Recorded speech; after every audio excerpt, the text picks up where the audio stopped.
Millionaire thought it was a joke, letting the maid's son play chess. Until he outsmarted them all in the heart of a golden mansion, laughter echoed through crystal chandeliers as wealthy guests gathered around a chessboard. To them, it was just a game, a distraction before dinner. But when the millionaire waved over his maid's young black son, inviting him to sit, it wasn't an act of kindness. It was mockery. Entertainment at the expense of someone they believed did not belong in their world. What none of them realized was that this moment would shift the balance of the entire evening. Because this child carried more than innocence, he carried brilliance. And soon, silence would replace laughter. The mansion stood like a palace, its ceilings painted with angels, chandeliers hanging like frozen rain. Inside, guests dressed in silk and diamonds moved between polished mirrors and golden walls. Among them, the millionaire, a man of inherited wealth, sat smugly at a mahogany chess table, sipping wine while his circle of friends watched.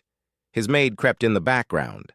Blending into the rhythm of service, her son trailing behind her. The boy, no older than 10, carried a stack of folded linens, his eyes darting curiously toward the chessboard.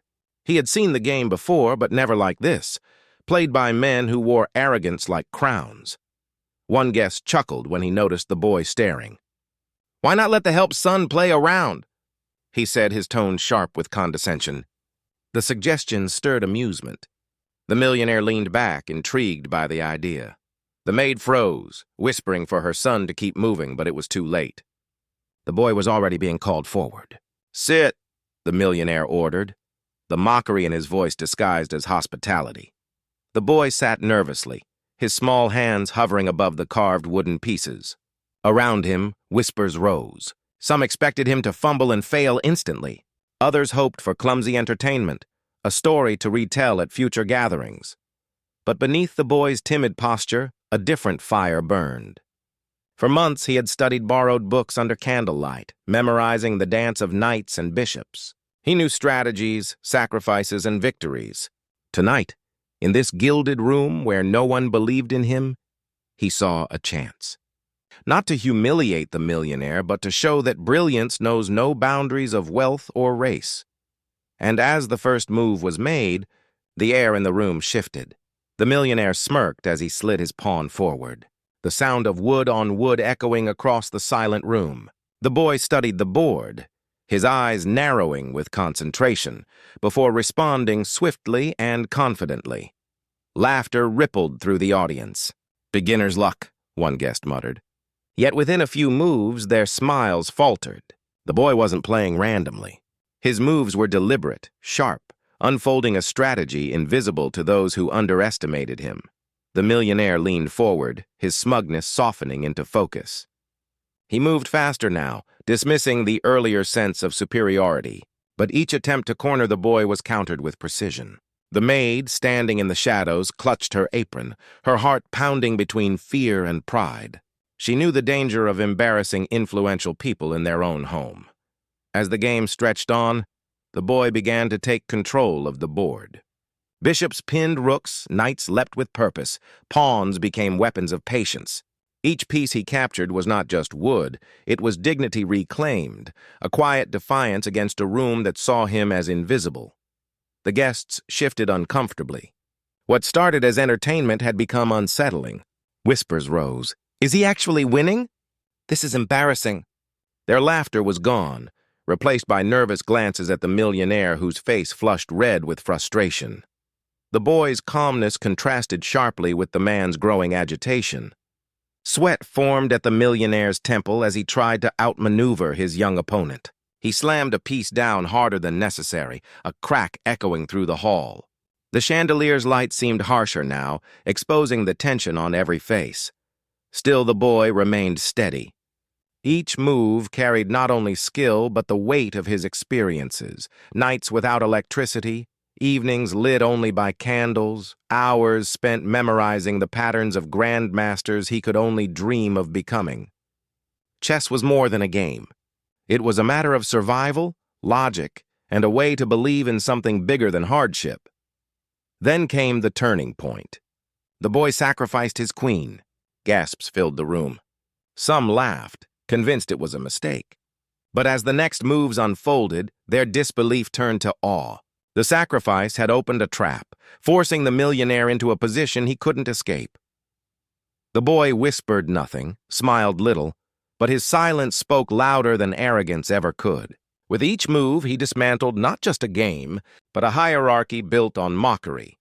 And as the board cleared, the inevitable loomed. The millionaire stared at the board, his breathing uneven, his hand hovering over pieces that no longer offered safety. The boy had cornered his king, piece by piece, wall by wall. There was no retreat, no clever escape. The room was silent. Guests leaned forward, their jeweled hands gripping wine glasses too tightly. What was supposed to be a joke had turned into a humiliation, one they would whisper about long after the night ended. The maid's son moved his rook into place. The millionaire flinched. He tried to fight back, sliding his knight across the board with shaky hands. The boy countered instantly, advancing with a calmness that seemed almost impossible for his age. And then the moment came. The boy's hand hovered, then landed firmly, his final piece falling into position. Checkmate. The word was not spoken aloud, but it resonated through the room in the silence that followed. The millionaire stared at the board in disbelief, his lips parting but no sound coming out. The king lay trapped, surrounded, defeated. The guests avoided his eyes. None dared laugh now. The mockery had reversed, not with cruelty, but with undeniable truth. Genius cannot be caged by poverty, nor silenced by prejudice. The maid's eyes filled with tears. She wanted to embrace her son, but she stayed rooted in her place, knowing the line she was not allowed to cross. Yet pride swelled inside her, uncontainable, unshakable. The boy leaned back slowly, his gaze steady but respectful. He hadn't sought to humiliate the millionaire, only to play the game with the dignity it deserved. But in doing so, he had shattered the illusion of superiority that hung in the air. The chandelier glittered above, casting light on the boy like a crown that no one could take from him. In that moment, he was not the maid's son. He was not the joke. He was a champion. The game ended, but the silence lingered. The millionaire shoved his chair back, his pride wounded deeper than any defeat he had known. He muttered something under his breath and stormed away, leaving behind a room frozen in shame. The boy sat quietly, his small hands folded in his lap, waiting for his mother's signal. She nodded subtly, her lips trembling with restrained pride. Together they left the room, disappearing into the corridors of the mansion where service staff lived in the shadows of grandeur. But the story did not disappear. The guests who had watched would carry it with them, retelling it in fragments, some in embarrassment, some in admiration. The boy who was underestimated had overturned an entire room of privilege with nothing more than intellect and patience. For him, it was not just about winning. It was about showing that intelligence belongs to no single race, no single class, no single place. Greatness can rise from anywhere, even from a boy who studied under candlelight while his family's electricity was cut off. The maid held her son's hand as they walked home that night.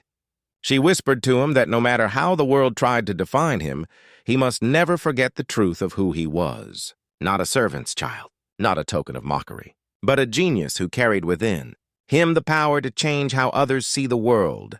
And maybe those who witnessed his victory that night would question their own assumptions, because in a gilded room filled with arrogance, it took a child to remind them of the most straightforward truth.